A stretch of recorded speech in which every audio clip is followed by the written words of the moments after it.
Let's talk about it. Let's talk about how this build works. This is the Healing Hands Vengeance Paladin setup.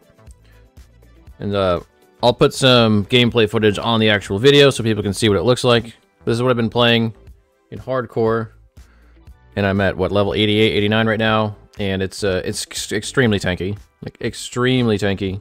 There's a lot more it can get than what it currently has. So the whole build revolves around Vengeance and it proccing Healing Hands through Cleric's Hammer. And then turning that into a melee skill with Seraph Blade. Now, there are multiple ways that you can set up Healing Hands as a build right now, and I know there are other build guide makers out there that are making different ones, so let's talk about a few of those. The first one is Unbroken Prayer. Actually turns it into a channeled ability, and you can still turn it into a melee through Seraph Blade. This is a very strong setup, but right now, unfortunately, it's also bugged. It is allowing you to get mana regen while you're using Unbroken Prayer, which is definitely not intended, and says right in it, you're not supposed to, so you can effectively channel this all of the time as long as you get enough mana regen. So we're not going to go that route, but it is, in my opinion, the strongest option if you care about that more than the bug. And I know Misha in my chat has been pushing this, and she's very, very, very good at creating builds, and she's doing some insane things with it. So if you're interested in that, that's something to look into.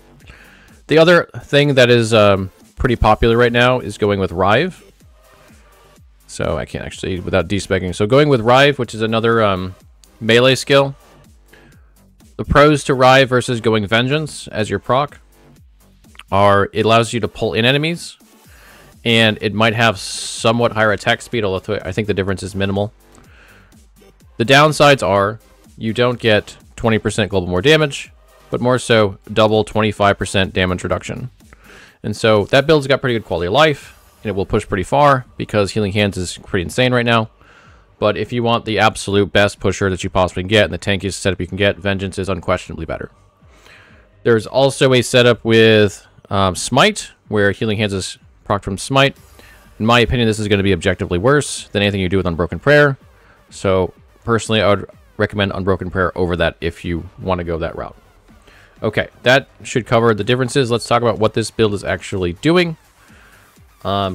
Just on its own, not even compared to others. So we're getting Cleric's Hammer, as mentioned, for the chance on melee hit Healing Hands. Then we're turning it into a melee skill that does fire damage through Seraph Blade. We're taking the multipliers that make it do a lot of damage, but also Bane of Evil, which gives it plus 10 healing effectiveness per 10%, or plus 2 spell damage, which is converted to melee damage from Seraph Blade. Per 10% increased healing effectiveness, and you can get this well over 1000% healing effectiveness, so you can get a ton of added damage on this. The other big important part of this is Urgent Healing and Divine Barrier. Divine Barrier allows you to turn your upfront healing into ward. That is only going to be true, though, if you have health loss per second, ward gain per missing health per second somewhere on your gear.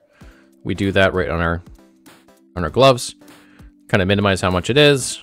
We're taking the lowest possible roll, but it's not really that important either way, just as long as you have it on your gloves. Then when we take Urgent Healing, which is scaling with healing effectiveness, you get a ton of ward per second, 1500, 2000. There is some question as to whether or not this is fully intended interaction, that this scales with healing effectiveness. It intuitively should, but there was one dev that did say it wasn't supposed to, but there's no guarantee that that was entirely accurate. We will have to see what happens with that. I will say that if they decide to not allow this scale with healing effectiveness, this whole setup is kind of dead, and we might not run ward with it at all, but for now, it's very strong. That is the majority of what's going on there. As far as Vengeance goes, we are taking the double damage taken, of course, reduced damage taken because that's really, really strong. That's what makes this so incredibly tanky. We're also getting the 50% increased armor, by the way, which I didn't even mention compared to the Rive one, so even more good. We are taking the attack speed, and we are taking the global more damage. We are also getting some fire shred on this, so that's also more damage that it provides to Healing Hands, since Healing Hands is a fire skill, and armor shred. The other skills we're getting, we are using all buff skills. We do use lunge on our bar, so we don't need Healing Hands on our bar, so lunge goes on it. But Holy Aura, we're getting a lot of buffs from this, including elemental resistance, poison resistance, crit chance, some fire damage, and fire pen. Volatile Reversal is a huge damage buff, thanks to Harbinger of Dust, which gives us double enemy damage taken, 60%, as long as you hit with both Void Rifts, which you do just by standing next to it for like 2 seconds and then using it so that it's right on top of it. You also get attack speed and move speed from this. Very strong. Takes some getting used to, but very, very strong skill. And then Sigils of Hope gives us increased damage, also added damage, and also some Endurance Threshold, which is not super great on a ward setup, but not bad. And it also gives us additional increased damage or additional fire damage just through its base stats. So it's also a very strong buff skill. Also, buff skills help Healing Hand significantly because you get damage per level of specialized buff skills. So we've got 42 here. Volatile Reversal is not actually a buff skill, but these two are. So 42% more damage thanks to taking these two.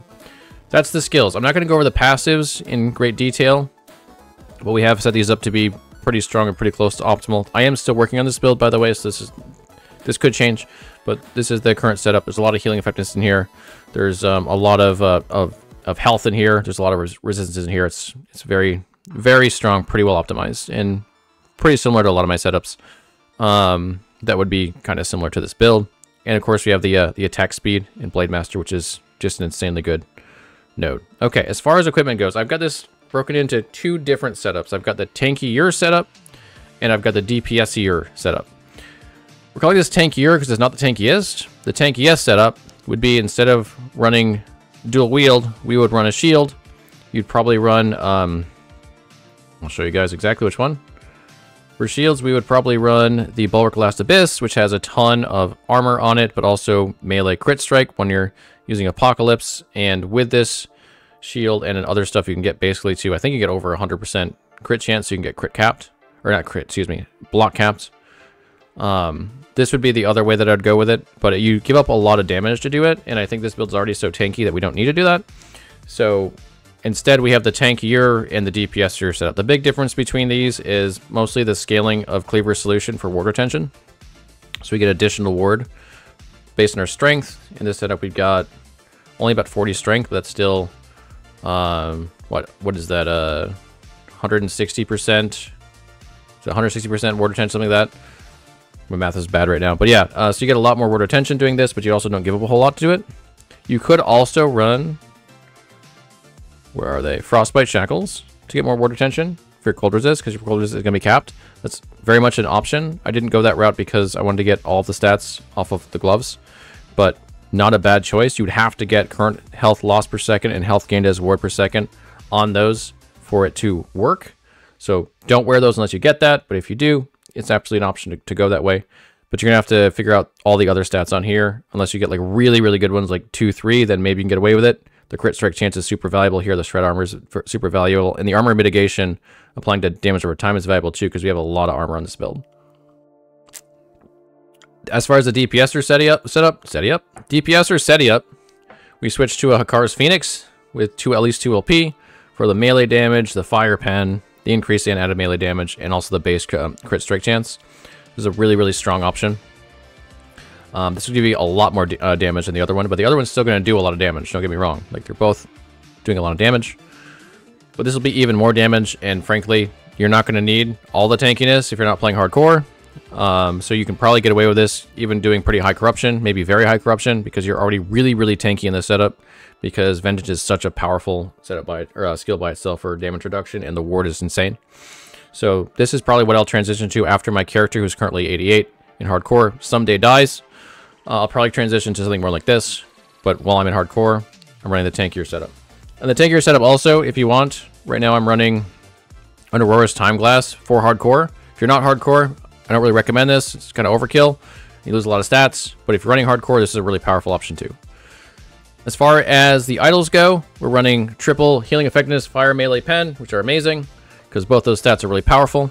And also Throne of Ambition, which I don't even have yet, but this is a multiplier to your fire damage and to your armor.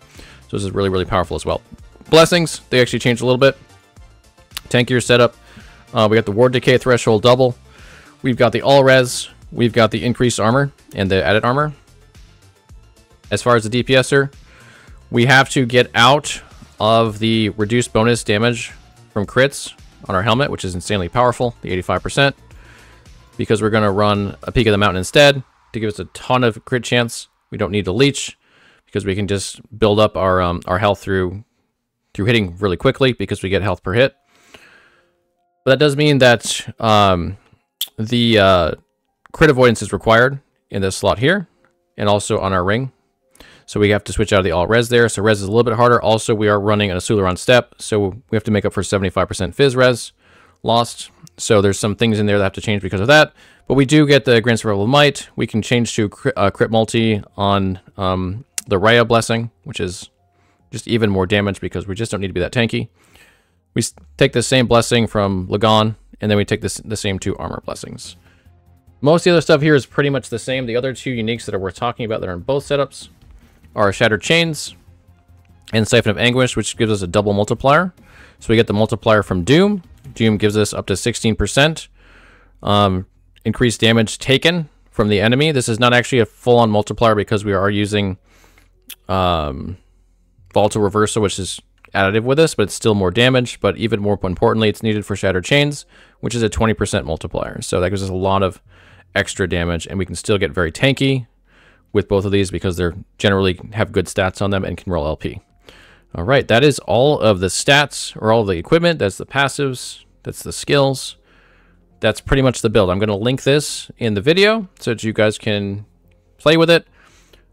Check it out, see how strong it is. This will also be updated over time, so you can keep checking to see it. I don't know that I'll ever make a max roll guide on this one. I might offer it to someone else, but I've already got 8 guides on max roll and 40-something resource guides, so it's kind of a lot. But I do think it's a really strong build and worthy of going on max roll, so I wanted to give it to you guys to check out yourselves. So here it is in planar form and a YouTube form. I hope you guys enjoy it. Let me know how it feels to you. If you're going hardcore, I think you're going to have a good time with it. So thank you for watching. Have a great rest of your day, and enjoy Last Epoch.